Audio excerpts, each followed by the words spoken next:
So bad, we need to stop doing that. Like, fuck. Alright, so we're here now as part 2 of a 2-part project. I wanted to try to save the best for last because this is going to be the biggest section of this. I wanted to save this part really for last because this is going to be the full analysis of the live action film. Because really, it kind of deserves that. I wanted to kind of maybe do a special kind of comparison, but really the movie just deserves a whole look-see over. And I got one of my very good analytical friends, philosophical Asshole. excuse me, let me say folks that hunger for philosophical knowledge, my good friend Marcus. How you doing? I'm doing great, man. Just being an asshole, you know. Just fucking up your intro and everything. No, man, I'm fucking it up. I'm kind of just ad-libbing as I go, honestly. It's okay. It's the best part, though. Like, the recordings that come from ad-libbing are one of the best. Yeah, dude, of course. And hopefully it'll spawn, like, once this does well, I'm assuming this will do well, that more shit will come from it. We'll just fucking go in more nostalgia critics. More thrashing. More thrashing. Hopefully, hopefully more projects just like this on more products that we like, similar to Ghost in the Shell. Right, exactly. Like, I mean, well, the thing is that, like, Ghost in the, when you first came to me with this project about, like, the Ghost in the Shell and everything, like, I was really kind of weary about it. I was like, oh, I don't know if I really want to go see that, though. Like, I don't know if I really, like... Because you gotta remember, like, the original 1995 movie when it first came out was, like, I idolized it. It was one of my, like, all-time favorite mangas. Like, I mean, it doesn't even matter which way you put it. Like, I loved that series. And I know there's a lot of people that loved it just as much. Like, that and Akira were, like, the two Oh, big my ones. God, Akira. We ain't discussing Yeah, that's Akira another right one now. for another day. We ain't doing that one right now. We're doing Ghost in the Shell. And, I mean, like... And, like, I had to see Standalone Complex, too, as well, like, I mean, when it first came out, and so that's why, like, when you started talking about the movie, like, I didn't even know they were making a movie until you told me about it for the first time, so that's why I was like, oh, heck yeah, I want to go get on this talk with you about it. Yeah, and I was going to say, dude, since you enjoyed it so much, and I didn't realize, like, this was your first time actually seeing it, because I went to the theater to see it, because I couldn't just hold off on it. Because I had this thing I was telling myself, it's like, I gotta wait, because it's not going to be worth it. But I couldn't, like, I just had to know if it was reality or not. So I kind of went in to see myself the first time. And my review for the first time was jaded because I had the retrospective. I'm comparing it to the original. Original 1995. Because like how you worship it is like, all right, this is my resource. This is my metaphorical Bible. So I went to see it the first time and I hated it. And then I went in the second time because I was telling myself, okay, wait. Maybe I'm being too hard on it. I'm thrashing it too far. I need to go in with a different perspective. I got to go in and look at it from, okay, I know Ghost in the Shell. I know the material.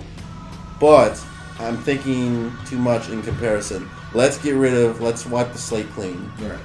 And let's go in there with a retrospective. Okay, I know what the source material is. And they're using that.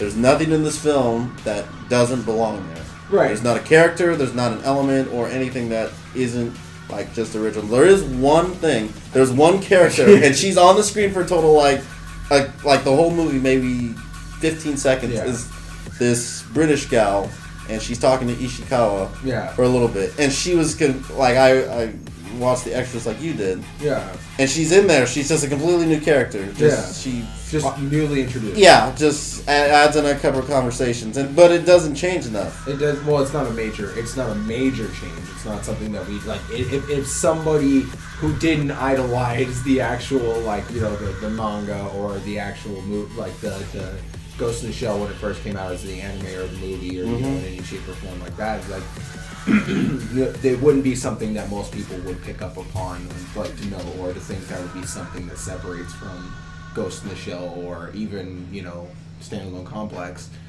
And that's what I'm saying is, like, I loved, because I I grew more appreciation for the movie itself when I watched the special, like when I watched the actual, like, the behind the scenes, the special features, you know, like everything, like, because I finally, had to look at it just to see what they were trying to get at. Yeah, you're in the same spot as me, because with that being said, that same character that was added in there, it's like, it didn't take away, but it also didn't really add anything, so it felt like the same project. And I went in there the second time I watched it again, And I liked it even more because I was thinking of it like, this is its own unique project. And when I started thinking, and that, like, this is why I kind of wanted to make the whole Ghost in the Shell project in and of itself, it's like, these things are all unique of their own. Right.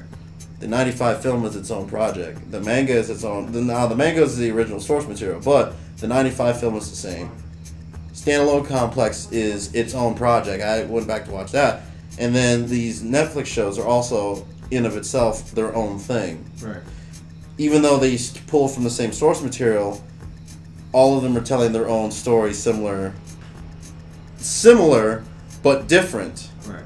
Of what everything else has done before. There's similar things that tie, but there's never anything story-wise, contextually, that was like, okay, you need to watch this. You could totally go in there, never seen Ghost in the Shell, and understand, okay, these are these characters, and this is basically who they are. Right. And that's what I like about Ghost in the Shell. So, the second time I watched it, I was like, you know what? I need to talk about this. Right. Because it's worth talking about, because... I'm not gonna do a bad name drop, but like, okay, this movie, like, I'm not even gonna joke about it. Like, the first time going into seeing it, like, if I would have seen it in the movie theaters, I probably would have been a little bit more disappointed. I'm not gonna lie about that. It's because when I realized, like, when I watched the special features, this is one of those movies that I would actually incline to tell people to watch the special features. Yes. Because specifically, if you look at it and you actually see how much time and dedication the actual actors themselves actually took into reading the original Ghost in the Shell, like keeping it on them as they were making the movie. Right, like, and they were trying hard, but not, again, getting blinded by the fact of they have to copy it word for word. Right, This is still an original project. And I really appreciate, like I'm telling you right now, if I wouldn't have done anything on that special, like if I did anything about the special features in any way, shape, or form, I would tell you straight up that the what's his name? I'm trying to remember exactly. The actor who played Mato.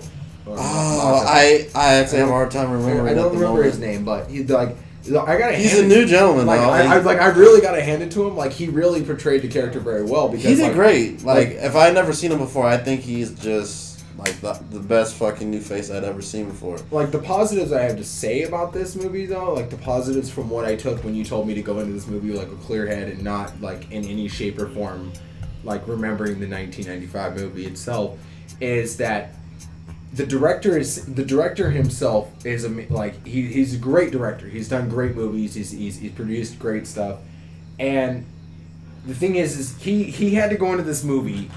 He knew what he had to deal with. Like, he knew all eyes were on him. He knew he was. People like us were like, "What are you gonna do?" He knew he was going into this about, like, ready to get his ass kicked. With like, gun to your head. What are you gonna do, fucker? Right, like, he knew that the fans were gonna do that to him. Mm-hmm. Like, specifically anybody who loved Ghost in the Shell. So I gotta hand it to the man, because he literally, like, took Ghost in the Shell, like the original Ghost in the Shell, okay?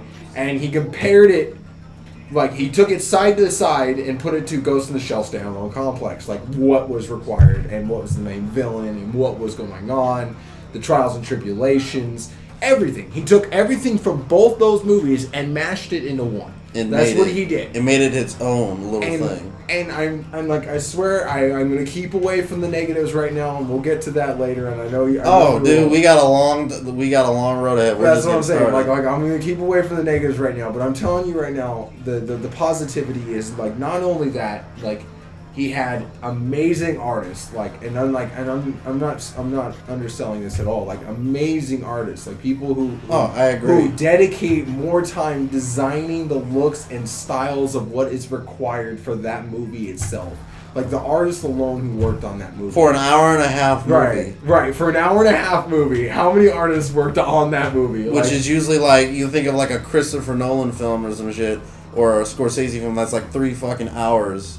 Right. Like, and I have an interest in buying the art book now that I didn't even know existed. And that's what I'm saying. And that's what I'm saying is, you gotta realize that, like, the people, like yes, the main actors of the movie did absolutely fabulous. Like, that's great. You know what I mean?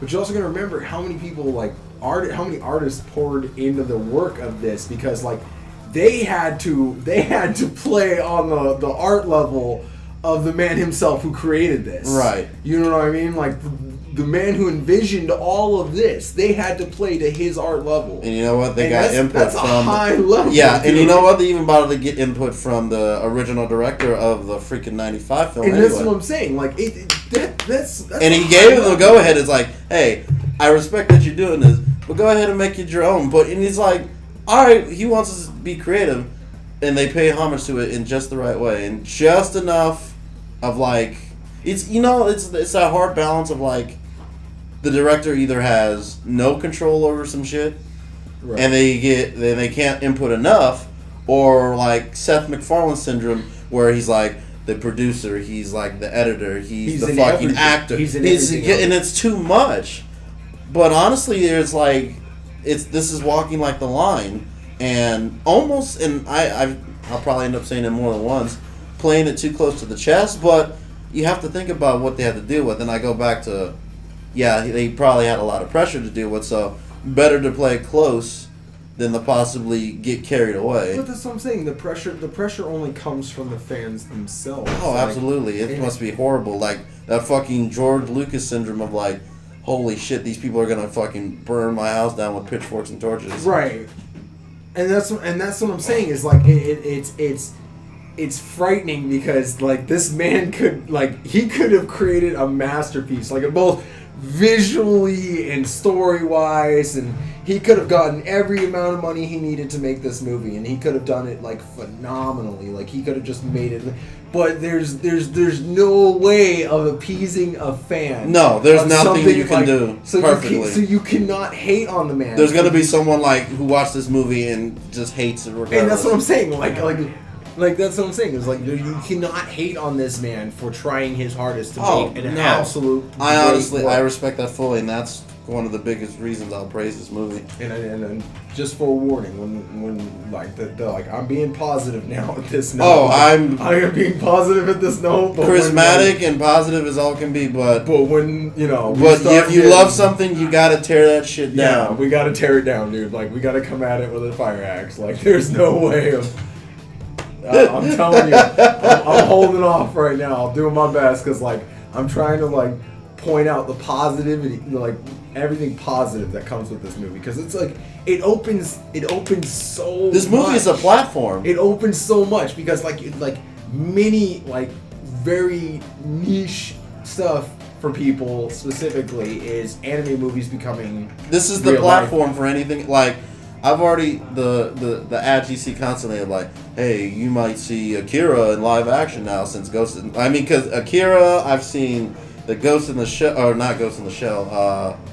What I want to see, and I've seen a little bit of hints from it, is possibly Cowboy Bebop being live action. Oh god! And that being not necessarily a movie, a TV series. But I was gonna say we'll get into that because this movie is like the platform. So let's keep it away from that. But yeah, the platform. Yes, it is a platform, and it is. And it leaves that door propped open. It's like, okay, whoever else wants to springboard off of this. But it literally leaves it only open for animes itself. You know that, right? Like absolutely. It's nothing to do with modern movies or anything that can do with modern movies. It's the fact that it opens it up to leaving us that we can go, wait a minute, an anime can actually be produced with a live action movie in Hollywood and actually look really good. No Death Notes here. We ain't going to that one either. We ain't going nowhere near that one. Thank you, Netflix, by the way. Peace, love, and chicken grease. We'll get that. We'll get back to that one. We'll get to that one way later. Another project. Oh god. That might be the next podcast. Oh lordy, that would be a bad one. We'll start like a 2-minute part of the conversation, and the rest is just no. Yeah, we ain't going there. But in the longevity of it, I'm saying that I love, I appreciate this movie more now that I've seen the special editions, the special features and stuff like that. Like seeing what time was dedicated and put into it. Like I really, truly, actually appreciate this movie, and watching it a second time is going to be a lot more enjoyable for me. Every time it's one of those you got to watch it more than once to understand. I'm just really hoping they kind of threw in some little Easter eggs that I didn't catch before. You know what I mean? Like dude, there are so many. Like once you see it more than once, it's like, hey, that wasn't in there, and it's like. They put it in there just enough. It's real subtle. Right. They usually like toss in your face, like, "Hey, you remember this from that thing?" and it doesn't like, wait, why did they do that? It's so like, I'm trying to think of anything else positive that I can say like about this like I don't know how much time we're dedicating to this movie. well, but. I tell you what, since we're gonna going in full, we can kind of maybe toss it in as we go. So Okay. Cause how about the beginning? So where we notice like just the opening shots. It's just Motoko kind of the whole like the original '95 movie. Right. Kind of has the whole. And what got me in was the music right away, and they also show that in at the end credits too. And I'm still gonna state this that the end credits did perfectly. Oh, with the score, I was like keeping the creepy ass doll children ass music to Yeah. just soothe me down to my pits of hell. Hell yes. to me I that agree, like makes like- or breaks it. Right, like yeah, dude, I'm telling you, the child laughter of fear and death is awesome. Like, it just tickled me somewhere deep in my dark recesses of my black soul. But you know, I mean, like, hey, it got you right it there. got in me your where feet. it needed to be, and it copied the original, so we're good. You know, like the original score. But I don't know, the opening, like the fair, like it was visually, it was astronomically amazing. Like it caught me, it pulled me, like everything. But then again, that's what happens with like flashy lights and trying to explain, you know, like feudal Japan and like in the future, you know, Right. like just because they're like. In his book was everything was displayed, like everything could be like Plausible as like in that future.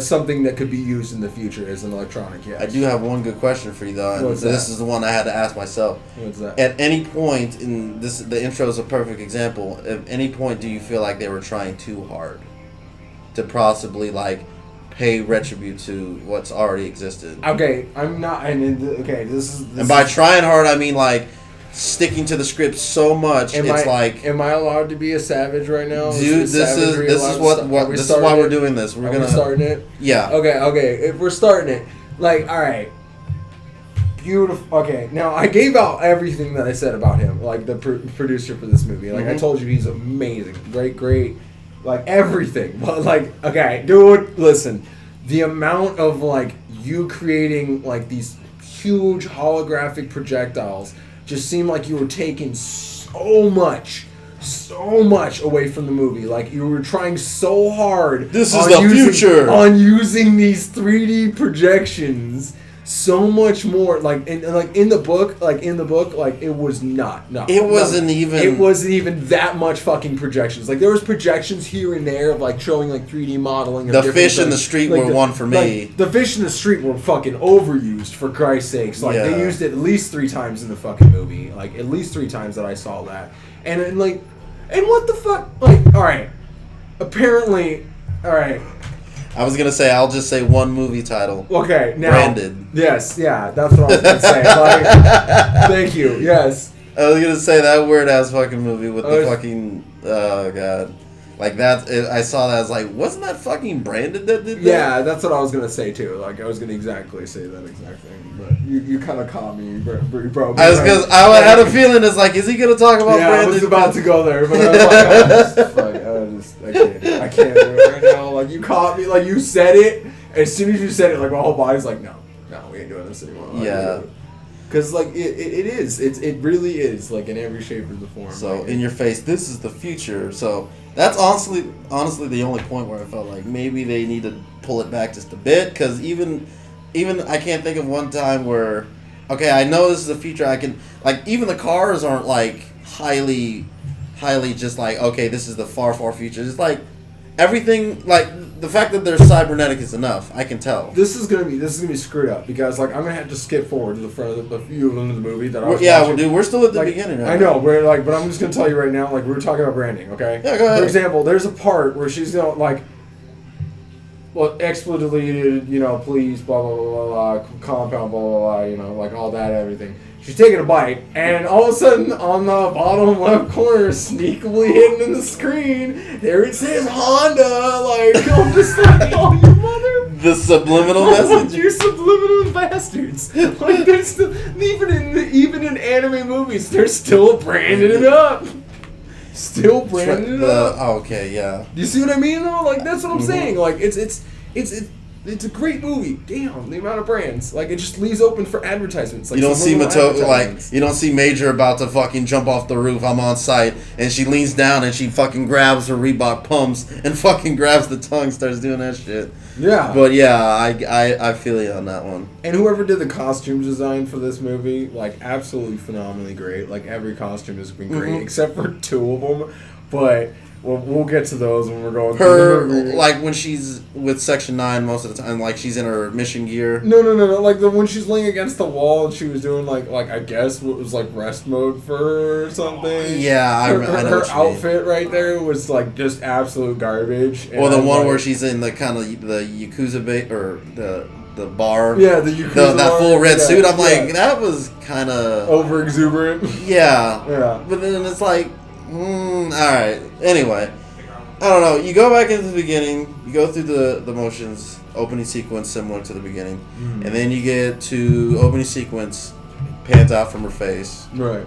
Just the whole. Now this is the part that threw me off where she started breathing, and I was like, "Is that didn't seem right?" But then again, I don't know. Go ahead.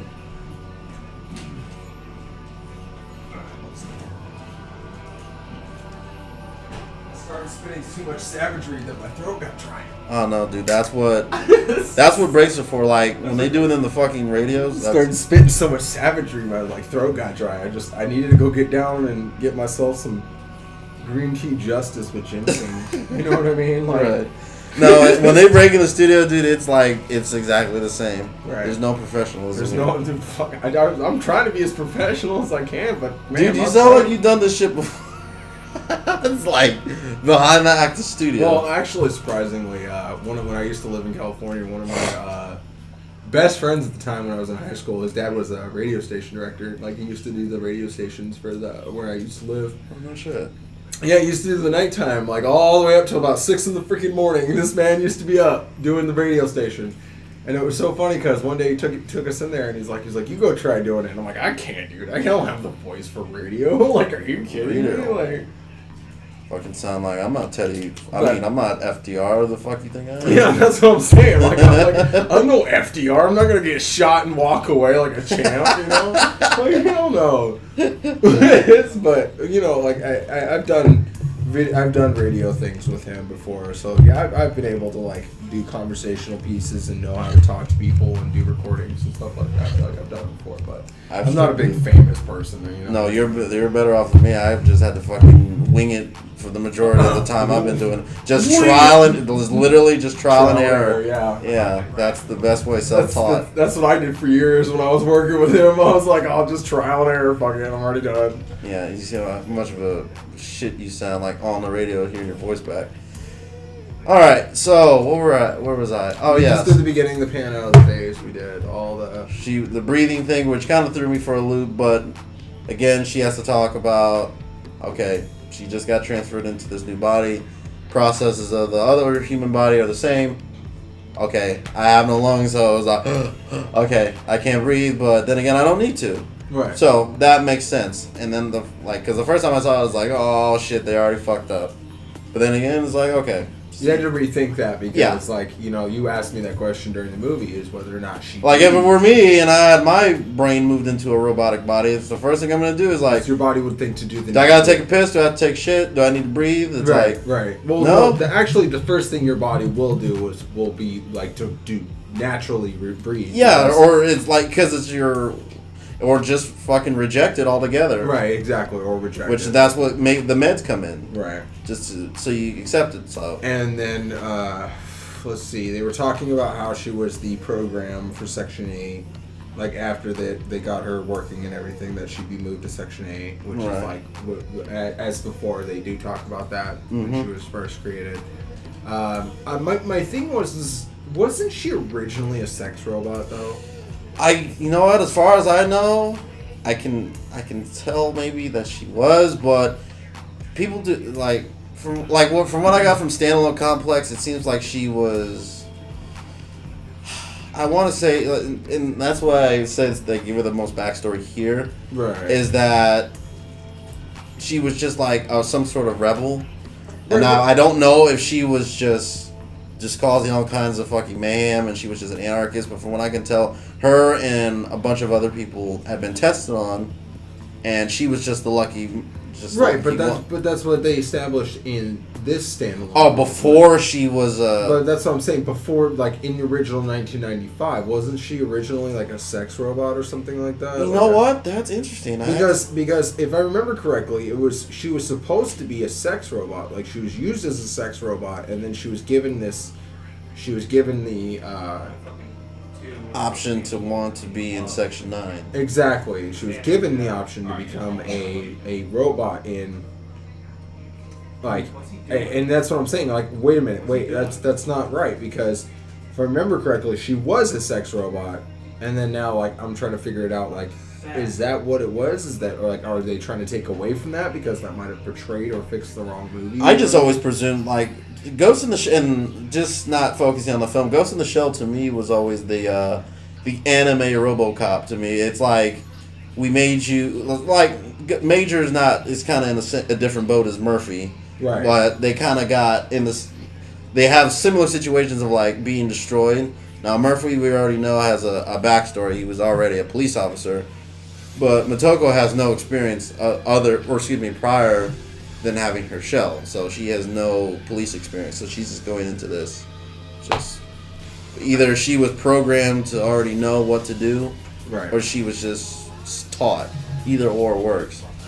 And with this, and I guess the movie kind of established and give people that whole okay, this is RoboCop basically, right. So you can kind of just understand like if she doesn't know what a police officer does, she will. And that's why it zooms out to like 1 year later and on top of the roof, right, where it seems familiar.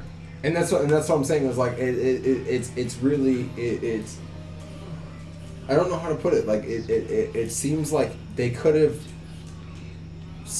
like they're trying to keep the story for people like who haven't seen it or read it or anything like that.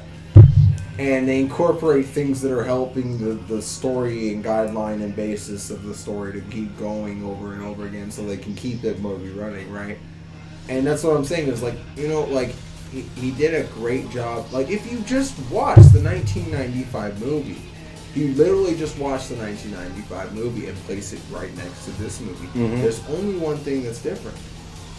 He just added standalone complex. He literally just added. Yeah, I was just thinking added. He did nothing wrong. He did an absolutely profoundly great idea. He just added something from standalone complex. He just added standalone complex elements and actually added a few different episodes, which actually in and of themselves are Easter eggs, because in the beginning with the geishas, that's episode number 1. Major fucking like. I'm trying to. Let me get this out of the way, because it fits in perfectly, because we're segue like Major's on the roof, she jumps in. I've been wanting to hit this so hard. Okay? No, go for it, dude. That's all you got the floor. Hit this so hard ever since like I watched this movie. Ever since I talked about this movie before I even got near this damn movie, before I even seen it. Okay, now for anyone who has seen Ghost in the Shell, there was this group of spider tanks specifically.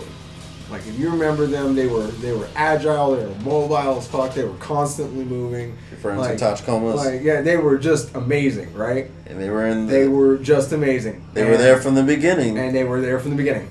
And they weren't in this movie. That's what that gets into. Yeah. So let me get this savagery out for a second. Go for it. Now you're gonna take one of the most iconic movies, the most iconic shows. You're going to take one of the most iconic things in the existence of mankind that we enjoy and anime fans love. And you're going to take the one thing that brought a sense of humility to the most destructive force that this military nation had. These fucking sentient tanks that could literally decide on whether or not they were gonna blow shit up.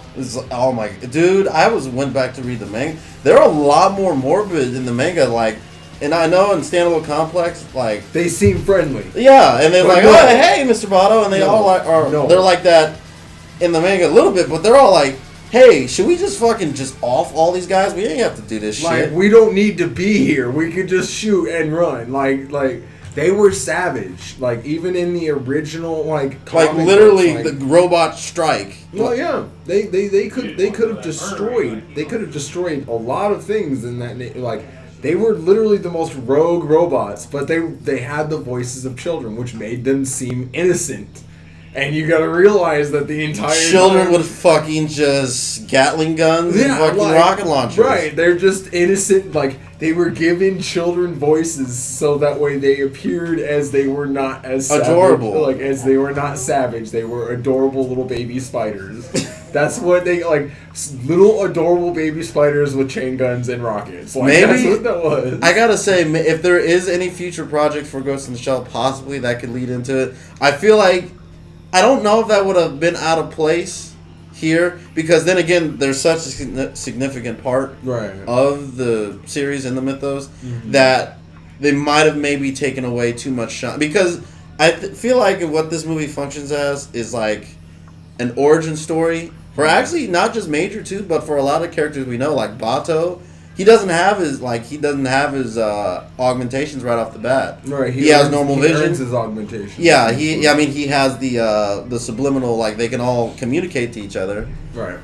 And so does Togusa, but Togusa is wearing his around his neck. Right. That's what his is around his neck, and so is Major's. I mean, not Major's, but Bato's is around his neck as well, originally, and then when he gets augmented and he's hit by the explosive, that's when he gets the augmentation to do that with everyone else. Like, he originally was like my favorite human in the actual series, like the one guy who never augmented himself. Yeah, I respect that too. Which was like mad props, because like that dude. And they're always shitting on him, like, why are you using that shitty gun? Why did you gonna get some? Where are you gonna get some Augs? That dude was like mad props, like the whole movie. Like, I gotta hand it to him, because like there was one scene where he's sitting there eating, and he's just eating. All of a sudden he's like, oh, didn't have augmentations. Has nothing but his regular ears and, eyes and everything, and just instantly goes, oh, Wild West Indian movie.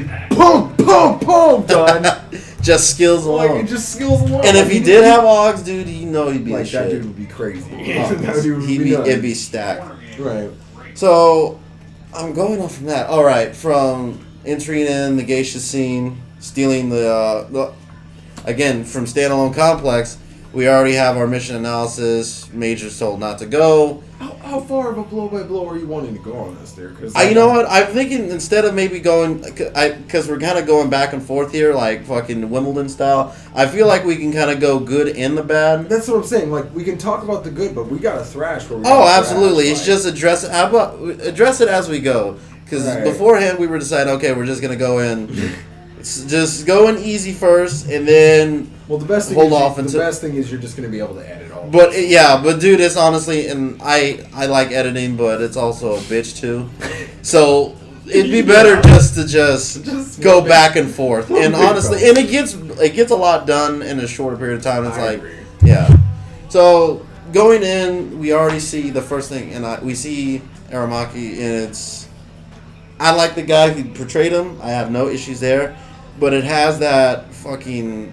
I don't give a shit about Ninja Turtles, but the newest one, it has that syndrome of like, okay, Major, you going in, and it's again, how do you understand what he's saying?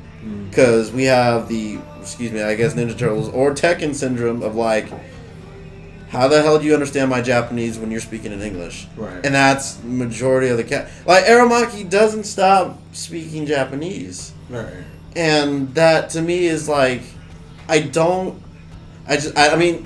gotta say he knows. It's like, you know how Ken Watanabe, he has some of his movies where he switches between English and Japanese. Right. But he's just specifically stuck to Japanese with this, and I don't understand. Okay, so I also thought about and Sato had that too. Yeah, I thought about this when we had this conversation, right? I was thinking about this, and the Sato part is what threw me off. Like, when Sato had it, I was like, wait, what? Like, is that part of the, like, did he have his own does he actually have augmentation, or like what happened? Because there's parts in there that didn't make sense. But then I started to realize, I'm like, maybe this is the exact same reason like the spider tank sucked. I'm sorry, I'm still gonna say it. But it dude, that's like, it sucked. But the reason for it is maybe it was just like exactly what they were trying to get at. It was a prototype. Would you say it looks kind of like? Would you say it looks more like a Tachikoma or more like the spider tank from the original? I would say Tachikoma. I'd say like a Tachikoma too. I saw that and I was like, that looks like a giant Tachikoma. Like I'm thinking of the opening sequence from the first season of Standalone Complex, and I saw like that looks like the big tank like they fought. That's what I was gonna say. That's not the spider tank because if you remember the spider tanks, they were like super low to the ground. Like, absolutely. Low to the ground. They were super bulky. Like I mean, like envisionally wise, like you're looking at like maybe Batman's freaking vehicle. Mm-hmm. Like you know what I'm talking about, like the new modern Batman, not the 1970s. Yeah, like the Tumbler. Yeah, you know what I'm talking about, yeah. Like the Tumbler. Is that what they do? They really call it the Tumbler? Yeah, for the Nolan films, it was called the Tumbler. Jesus Christ. But, goddamn. Alright, we're going to name it after something we shake in our drink in our protein shake. I just thought of a fucking washer and dryer. You are in the wrong field, Batman. Like, just Jesus Christ. Alright, so, Santa, it's just, but, I'm just saying, like, I think it's room for prototypes. I think that they were just prototyping with this movie. Like, they were doing their best at the movie, but they were also leaving it open for prototyping. Again, they wanted to make it, open. If I had to break it down, I have nothing, I can't just openly, blatantly talk about the good and the bad of this stuff. Like, I have to get the bad out, because the bad is, once it's done, then I can come back to just telling you about it. I feel the same way. It's because it shows me how much I appreciate what was Oh, dude, that's anything. If you really like something, that's the only way. Oh, yeah, dude. Like, for instance, I love The Dark Knight Rises. But The Dark Knight Returns, or excuse me, I have those backwards. Dark Knight Returns is the third one, right? I believe so, yes. I prefer The Dark Knight Rises over Returns, even though there were parts of the third one that were a little better. There's some shit in the third one that fucking just doesn't make sense. I'll go with just the obvious one of Bruce Wayne coming back to Gotham from the fucking pit. Just out of fucking nowhere and makes it back in time to save the city. Makes in time, yeah, okay, alright, now, again, alright. Shit that sticks out like that. Right, like Ghost in the Shell does that too, you know that, right? It even does that, even in the general sense, and a lot of movies do that. And I think that it's I wish Hollywood would kind of do the DLC program, if that makes sense. I know it sounds fucked up to say that, but it's you know what I mean? They essentially put out a movie, right? They give the directors the time they need to make a movie, right? And if they make the time, and if the movie became something so big that people liked it, if somebody loved that movie, a pre-screening, enough people appreciated the movie, I don't know, pre-screening, I don't know, maybe. Yeah. But I'm saying, you have enough people who are willing to, agree that this movie needs a sequel, and, with the same actor and the same people all agree and everything, I'm looking for projects like that. I want to see movies that become that, even the actors are yeah, dude, I mean, the paychecks are great, but I mean, as long as everyone's on the same page like this one.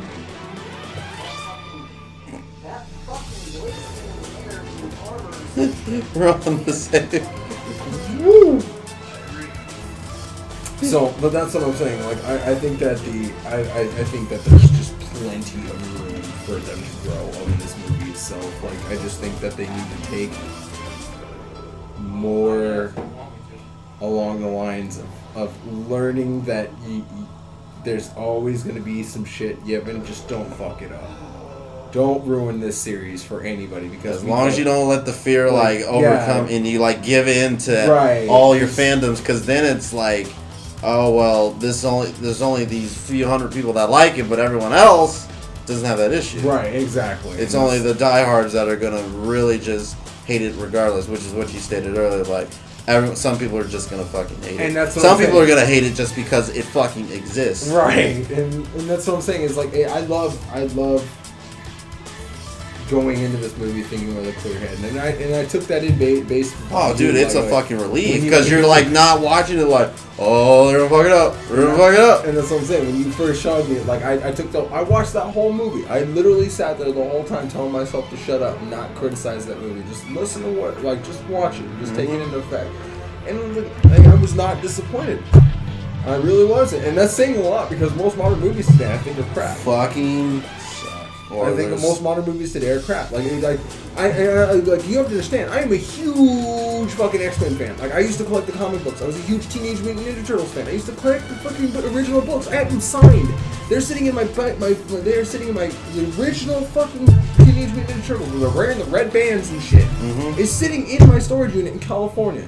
Like, it's the comic book is signed by the freaking original creator and everything, and it's sitting in a freaking seal and it ain't moving. But you watch the movies and they're getting ready for the next one. And already. I'm just looking at it like, get ready for the next one. Can you stop? Can you stop? Can you fucking stop? Can you fucking stop? Can you wait till my generation is dead before you start fucking destroying our shit? like I'm not even lying. And this movie alone is one of the only movies that I'll sit there and look at it and go, thank you for not fucking destroying my or thank you for not making it a franchise. Like it's like if somebody decided to finally turn Rocco's Modern Life into a real life movie. Like I would rage quit. Like I would literally a live action. I would literally probably go on a murdering spree and start killing people because they tried to make a live action Rocco's Modern Life. Like, well, you're not gonna have to do that because they're gonna make a. Well, I guess not to get too off track, but they are making I guess like a remastered version for Nickelodeon, and Hey Arnold's kind of getting the same treatment too, but it's to tie off loose ends. But that's what I'm saying. Like remastered's fine. Yeah. I don't give a shit. You call it whatever you want to fucking call it.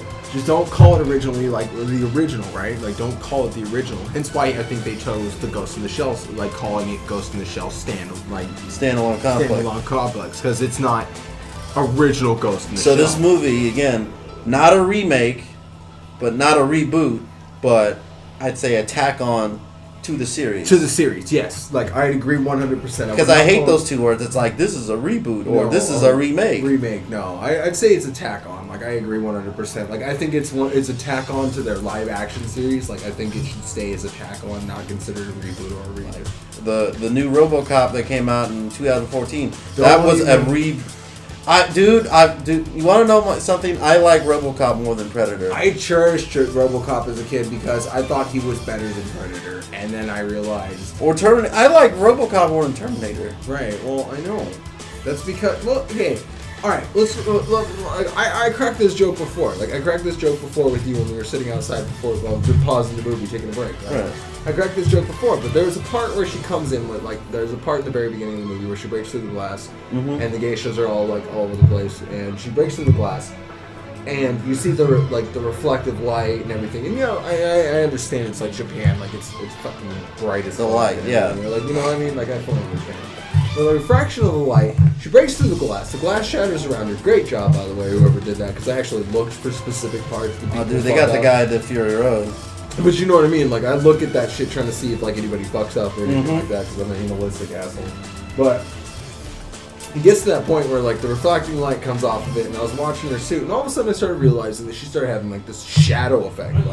Like as if she was moving so fast that she had that shadow effect, but reflecting off of her active camo, right? And I was like, that's not how light pigmentation works. That's not how, I was starting to nitpick at it. I never noticed that, too, until you just said that. I was really starting to nitpick at it. I was like, God fucking no, that's not how it works.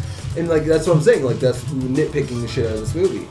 But then I also had to take into effect, I'm like, oh, well, this is doing a live action. So it's not anime. You know what I mean? Anime is just... Anime, they can really just get carried away with it, or they can make it darker or lighter, or in between. Exactly. Mess with the color. Honestly, and that's kind of the whole reason. It's like, hey, what's wrong with Major's hair? It's not purple. And it's like... right, exactly. And that's what I was saying, was in the original manga, even if you look at the manga and everything, everything, or any of the movie... was all drawn. All of it was drawn, so it's really shaded and dark, and everything was dark and shaded because, everything was hand drawn back then, so that's why I was like, and so it was really hard to see something that was like dark and everything in the original standalone complex was dark as fuck. Like everything was dark. The only things that was bright were like literally the signs, the neon signs, and the humor, and that kind of took away from it too. The humor was savage as well. Yo, dude, they fucking went in on the fucking manga, dude. They were like, someone just got shot. It's like, hey, nice shot, and Bottle would be like, oh god, the way they draw it, it'd feel like it was a fucking summer comedy. Do you know there's an episode where he literally fires an anti-tank round into one of the cyborgs, like literally fires an anti-tank round into the cyborg, and like if you've ever seen an anti-tank round, we're talking about like anywhere from 45 millimeter to like 50 millimeter rounds being slammed into a tank. Like that's like almost twice the size of the mic. Yeah. Being fired out, and you gotta realize like that thing like hitting a cyborg and all he does is go, I was 2 inches off. Damn. The motherfucker I don't know if you've seen the wind shear of a 50 millimeter, like the wind shear alone of a 50 millimeter round. Shit. It is like it's big. Like okay, let me tell you, a Barrett 50 cal can literally tear you in half if shot in center mass. Oh, absolutely. A Barrett 50 cal is a 50 it's a 0.5 millimeter round. Hold your hand flat out like a palm. Yeah, literally just like it's literally the bullet is literally the size of both my pointer and my middle finger. That is the size of a 50 cal. Like that is the size of the bullet itself. Jesus. And so when that hits you, you don't exist anymore. Like you have ceased fuck to that. exist. It's like, oh god, you won't hear the one that gets you. Fuck that. If this hits anywhere near your ear, all you're gonna hear is dead. Like you know what I mean? Like, and that's what I'm saying. Is like he literally fires something that's 4 times the size of that. He's like, damn, missed it by. And he's like, I missed by 2 inches. Missed it by that much. By 2 inches, like, or I think it was like 14 centimeters. Like, damn, I was aiming for his head. I don't remember exactly what he said, but like he was talking about the precision of like what he missed by, and he was so fucking pissed about it. And I was like, that's some dark ass humor. Bullshit. And man. I had that. And in this one, like he doesn't basically doesn't have that dark sense of humor, but at the same time, like he does have that lovely, cuddly kind of like. Yeah, Bato at the end of the day is kind of Motoko's bodyguard. Okay, I'm gonna put it this way: like Bato seemed pretty savage in this movie, but it's kind of a light touch. Their director seemed more savage in this movie. Oh yeah. Than anybody else. Like he just literally took an old. Everybody's got like these modified, brand new, fucking awesome guns, and he's got this original, like what seems to me like an 8 round. I don't know how many it was, but like in that round, like when the 3 guys shot at him in the car and everything, like he looks like he fires a little bit more rounds than what he has in the chamber, but. I'll give it to him and still made him look savage. Because, like, I agree. And they did great on him too. Like whoever portrayed him did great. Like every one of the actors did great. I'd watch him again. Like I looked up to see if he had been in anything else. No, like like every one of their actors was great during this movie. But like it's just there's so like to nitpick with this movie is so unfair because like I know that. Like I feel I'm like one of those people that feel for like other people, so like it's really hard for me to nitpick people. Like I don't usually give my opinions on things because like I feel for people. I'm empathetic for people. No, you're right. You know what I mean? Like, same way. It's so hard because I empath on people, so it's like, oh, I don't want to be a dick because I know you tried. Here's the thing. You tried so horrible. You are harping and giving this movie praise for all the right reasons. Here's what, and this is the segue into the next part, where we Major leaves, she like shoots the gauge, it's like, don't shoot me, please. Right. And then it's like, okay, bye, I'll shoot you. And then she kind of thinks on it for a second, which we get into the Ghost in the Shell philosophical meaning. Are we the same? Am I human still? And it's like, hey, you're not the same. She walks off. I get it. I don't think she you should have used the camo to like kind of stomp off. But Right. It is. The camo was needed for the fit. Yeah, you needed to cut through those guys, kind of just to don't look at me. I love that everybody is part of her group. Like all these people, all the humans that were in that place were part of her group. Right. And they didn't even signify that they knew her. They just shouldered her as she shouldered them. Like, oh shit, Major. It's like, it's like they're like, fuck this bitch. Like dude in like full gear, like full tack gear, just like they're supposed to be working with her and they just like shoulder the fuck off, like fuck you. Like, but that shows the respect. It's like, hey, we don't fuck around here. But afterwards we see the whole basically we see the whole roster. We see. Well, it doesn't give a good set. You can make out who they are. They really did not do good at introducing. No, that's what I was always gonna say is that you kind of unless you knew already about the property, you're probably not gonna know who they are. Like you're probably. I looked at it a second time. I was like, oh, that's Ishikawa, and like, oh, that's Bato, and oh, that's not. And I like. It's like you're not gonna really know who they are right off the bat until they do something. All right. Go ahead. When they finally said the name of one of my favorite team members was literally near the end when he's sitting there with the sniper on. And he makes a dope ass shot. And he's just like, oh, don't worry, we got the Major. And I'm like, and it shows his name. Like if I hadn't even had subtitles on, like they said his name, but like it was like like that dim like. Earpiece talk name, like you know what I mean? And I was like, oh come on, like you undersell like half her fucking team. Like her entire team is what makes her strive to be like the best that she is. Like her team is literally like always got her back. Like I mean half the time her team gets augments. Like her team, who originally started off as human, started getting augmented because of all this shit. They sacrificed themselves. There was an episode about it. He had an episode where it's like, okay, I got some augs, but then again, this new sniping shit is like kind of throwing off my aim by a little bit. I don't like it. Which I like that idea, and honestly, and this goes into another thing too, which I think what we were just talking about. Is the introduction of all these characters. True, they didn't do a good job, but then I thought about the possible positives that could come from it because this movie came out in 2016. We got a lot of young individuals who do enjoy quality entertainment. They don't always watch SAO or Vampire Night and kind of have, like, they want to know a bit more. Okay. They went in to see Ghost in the Shell. I'm thinking of some youngster born in maybe 2005. 2002, maybe. Just the most savage that our nation has now that they've reached like the 2010 millennial combination that we've been fucked over with.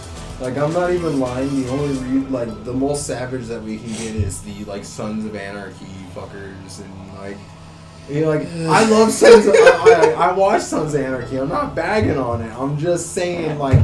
The most savage, like, hipsters that we're getting nowadays are just, like, a combination of, like, wannabe gangsters or, like, I don't know. Like, I can't even describe it anymore. Like, they don't even know, dude. There's so many classifications that I just literally don't like. They don't even have a word for it. They're just, like, everything. It's like a freaking, I'd say the goulash of children. It's just everything in fucking one. If I really have to describe, like, I would say that it's, like, watching the children, like, watching the progression of anarchy happening.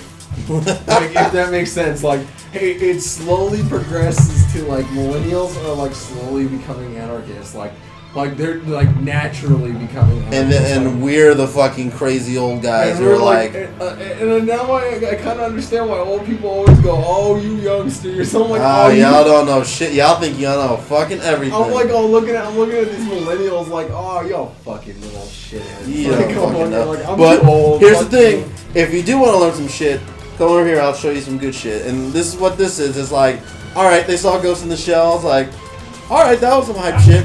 I bet this is the first thing this has ever happened. Oh no, there was an original. What year did it come out? 1995? What the fuck? I wasn't even I around. wasn't in my mom's uterus yet. Right. My mom was fucking the same age as me. Let's go back and watch this. Wasn't a twinkle in my dad's eye. If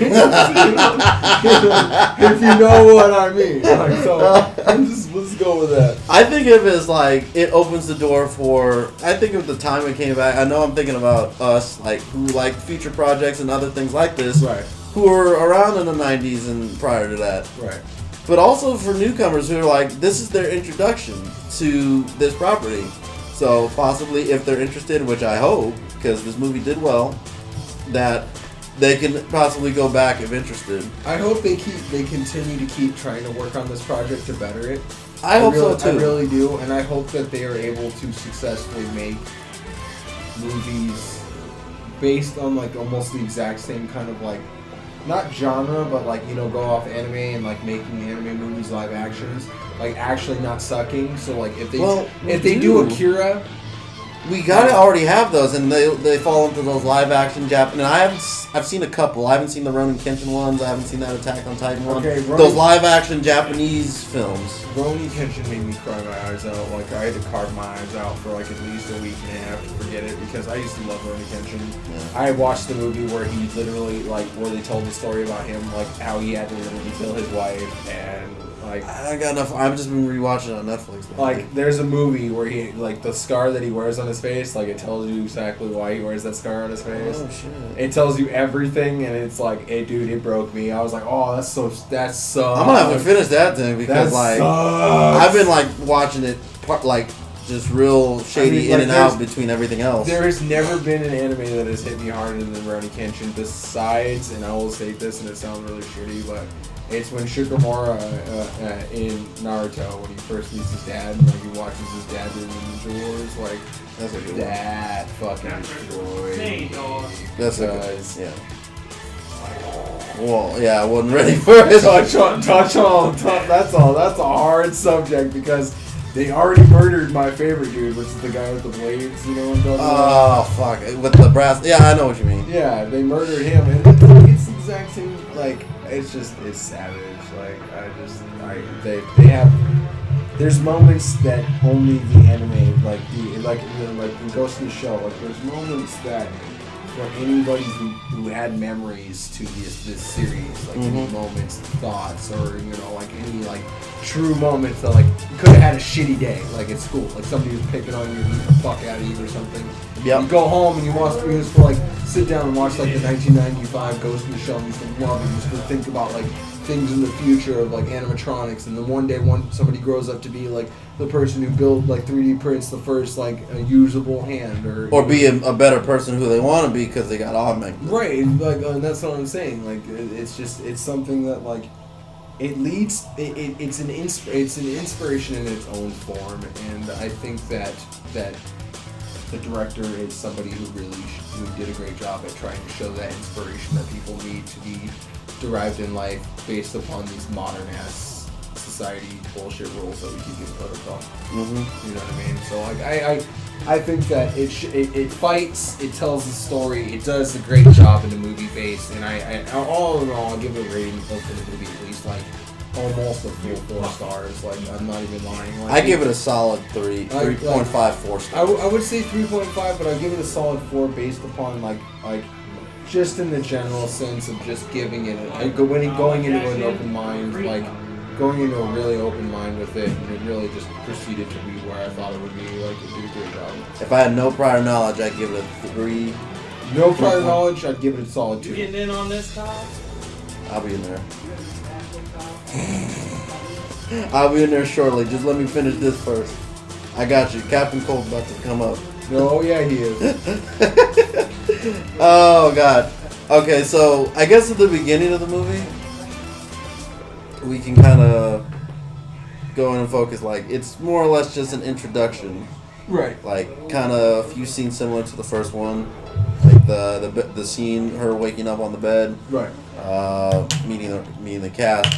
And then it gets into what I feel like is the RoboCop portion of like, okay, I'm a weapon and I'm only a cop. But then again, I got to learn about, instead of my wife and family, I'm learning about who I am, which is one of the reasons I like this movie so much is because prior to this, no backstory about Motoko at all. Yeah, none. And then this movie goes ahead and does something of, okay, she was a rebel, she snuck out, she hung out with friends, but turns out like her and a particular group were being targeted to be experimented on, and she was just the lucky one that survived the experimentation, which goes into the main villain, or excuse me, antagonist, Kuzo, who is taken away from Standalone Complex, and the Puppet Master kind of just molded into one. It was played Brad Pitt's brother. I can't think of his whole name. I just know that I didn't know he had a brother until I saw this movie. Basically, he does just the normal good job of like, hey, you aren't who you say they are, and you're your ghost, blah blah blah.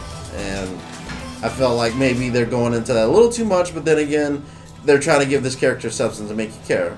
Which it did, honestly. I felt that. I don't feel like they were like just kind of holding her hand through the whole experience, you know? And it's like, okay, this character is legitimately trying to understand who they are.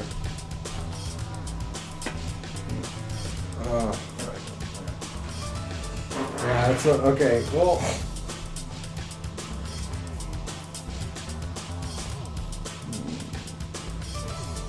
It's hard to kind of think of anything else, though. Well, that's what I'm saying. It was like, it depends on how long you really want to do this recording. It fits the. I guess, you know what? I've expected this to be longer. You know what? I think I got the perfect resolution and to kind of maybe top this off, like from beginning to end. Yeah. Like throughout the whole way, and what you just said, it doesn't break the mold. It fits it perfectly. It fits the mold based on what he wanted. Yes. Absolutely. For what he was going for in his books and what he was going for and everything else. Yeah, I agree. It fits the mold right on. Right, Rob. I was expecting this to be a little bit longer, but I mean, the expectations of how long these recordings really go for. Is like, I mean, it's really like we could go forever on this movie. We could fuck. I mean, We could just go in, and I thought this is what I had the original idea alone, but I kind of wanted to focus on the whole movie, and then I'm going through it, and it's like, there's actually not too much to kind of pull from it bad, because like we actually kind of covered most of it in the beginning. And that's the point. Is like you have to realize that like this movie is like it could be something you could. I don't want to and it's gonna say I don't. You could tear into it. And I don't want to feel like I'm drawing at straws because I have to. Right, and that's what I'm saying. Like you shouldn't be drawing at straws. You should only just talk about what exactly like what this movie draws us to it. And not that much bothered me. And that's what I'm saying. Like we had not the reason why this review wouldn't be that considered that long is because, as I said before, we could bluntly get out everything. We can destroy what we dislike about this movie, but at the exact same fucking time, we can tell everything that we love about this movie, what it has done, what it has created, what it has inspired for the Youth Nation, and that's what I'm saying. It's like the review doesn't have to be long; it just has to get to the point and express to people what we think about the whole thing. And it's like that's my opinion on it. Like that movie was great. I love it. I think like solid, very solid, very solid. And it leaves the door open. I hope they make that. I hope they make anything that freaking Cowboy Bebop. I hope they do everything. I hope they kind of leave the door open for anything else. And then guess what, dude? You want to know something? We made it through this entire fucking thing. Yeah. Haven't talked about whitewashing once. Yeah, I know. Because guess what? We're logical people. It doesn't fucking matter. Because at the end of the day, actors are actors. And they either fuck up and do something bad that doesn't fit the character, and we hate it for that, right. Which is what a movie is. Shitty because an actor sucks. Not because, holy shit, Scarlett Johansson doesn't fit. Now, I will say, like, for example, Scarlett Johansson did this. Fucking love her. Right. She was in Lucy. I hated that shit. Right. And for good reason. Can I say something? Yeah, dude. Scarlett Johansson has a nice ass, though. I agree. Like, I'm not gonna lie. And guess what? Major's got a nice ass. Seeing it up on the screen, Major's got a nice ass. There you go. I agree with him 100%. Good point, Garrett. It's a good point. The only asses better than hers are Batman and Robin's from Batman and Robin. Oh, bringing out the latex. Dude, They had a whole scene where he literally get to watch his butt cheeks get armored. Like, I'm not even lying. Oh God, We ain't doing the Batman Robin stuff. Oh, like, without mentioning the fucking gear up scene, man. Oh God. We're strapping up. We're man. strapping up. We ain't going. Yeah, we ain't doing that. Oh man. Well, that's what I'm saying. Like the whole review that you did for this entire thing was supposed to be just to talk about what your opinion. Oh, dude, I would have had so much fucking fun with this. And you know what the best thing is that you don't have to tear into every inch of the movie. You don't have to be one of those assholes. I felt like I needed to tear into it. You feel like you need to tear into it, but then when you realize that you don't need, I don't want to tear this a new one. I like it. it. Tear it into a new asshole because like there's people out there who spend days upon days doing recordings where they have to sit there and tear and like reread every sin of every movie. I'm not mentioning any names, for anybody who does like, counting sins in a movie, but Mr. Nostalgia Critic, who I respect highly. Yeah, I respect him. Don't get me wrong. Yeah. But like, just give some shows a break. Like, I analytically, you're great, you're phenomenal, but Jesus Christ. But at the end of the day, you run out of shit. Yeah, you gotta just stop picking on everything in the world, man. Like the shit, because here's the thing: you lose sight of the things that deserve it. You lose sight of just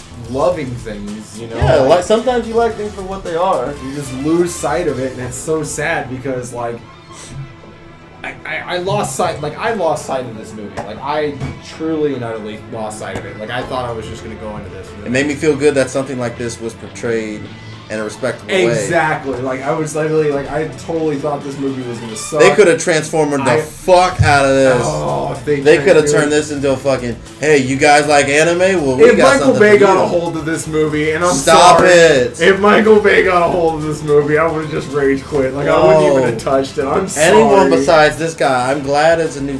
Anyone besides. Oh my god. I'm sorry, but Michael Bay just takes movies and he takes our hopes and dreams of Transformers and fucks it. Like he literally just bends us over and he's like, here, you're gonna take. Who's the girl? You're gonna take the Transformers T-Rex and I'm gonna merchandise the fuck out of this. Who was the director for Power Rangers, the newest one? I don't know. I think it was Michael Bay. Oh god. I mean, I know it was Lionsgate, the fucking studio. But that's what I'm saying. Like Michael Bay is like literally bending the public over and fucking them, and he's just like, you guys are just Transformers last night. You guys, your children are just gonna eat it up, and I'm just gonna keep making money. I know certain kids that don't even like that. It's like, this movie is too long. This movie sucks. Oh, it's all about Megan Fox.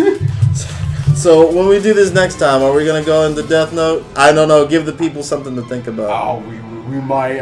Whatever comes the way. Whatever we'll comes up something. first. We'll find something. Wherever we have the most time. So I guess we're chiming out for now, but we'll be back. So Marcus, thanks for being in the studio. Thanks for having me. It was fun as hell. I was just destroying shit all day. Fucking studio, you're in my goddamn house. Fucking studio, you're my goddamn house. We got fucking McDonald's carrier cups taped to the wall. Right, exactly. Just McDonald's cups against the wall, like, oh, we're in the studio, guys. Well, they did that shit in what's the movie called? Hustle and Flow. Oh, yeah, Fuck. This guy. Oh shit.